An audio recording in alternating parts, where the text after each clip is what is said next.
of dollars in healthcare costs. I don't know the figure exactly, but but that's a real, that would huge. be a real cost. We would be able to. What about dialysis? How much does it cost to keep an individual perhaps on? Very expensive. I think $25,000 to $50,000 a year. So as you can avert one dialysis patient or delay it, this is a very important way to save money. And of course, when young children get caught up on that and they have to go on to dialysis, they have to go on at an earlier age. Well, this is the fear. I don't know of those cases yet, but that's the projection, that we'll have people on dialysis at early and early ages because of the diabetes. And so there's nothing that, well, is it just education that we have to continue to pump at people in reference to these diseases? What, you know? No, there's been a lot of education. You know, this has occurred with people who are working hard, working at this. It's kind of like smoking. It's complicated. There are the environmental things that have to change so that you can't have all of the calories available everywhere. When I grew up, we didn't have vending machines everywhere. And now it's so easy to get that.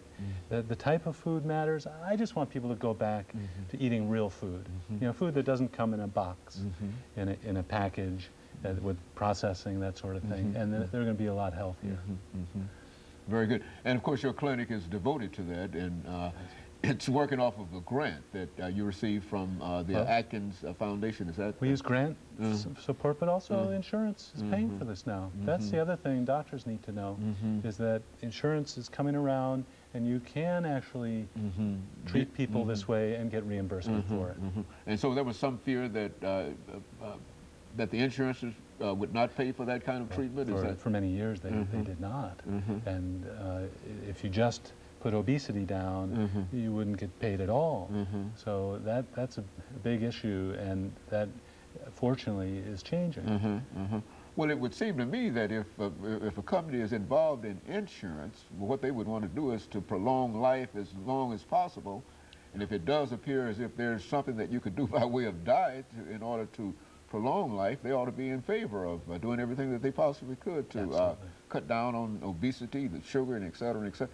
It seems to me, Doctor, and again, I'm not on a soapbox here, but it does seem that if our medical people are not doing us a great service unless they talk about these kinds of things, you see. And I don't, you know, I'm not charging anybody or whatever, because I think that we see too much information on the television every day about diets and et cetera and et cetera. And so the population is aware of what the diet is doing in terms of their appearance. They might not be aware of the health. And I think if we could bring that health and appearance thing together, we might be more successful in doing so. Well, that's the idea of merging lifestyle medicine in the name of a clinic, because we're talking about medical problems, diabetes, kidney failure. These things are serious and very costly. good. And of course, Doctor, let me thank you for coming by and giving us that excellent information. And as we said before, we know that our audience will be informed by some of the things that we've talked about. And of course, let me also encourage our audience to tune in again next week for another informative edition of Comments. Thank you, and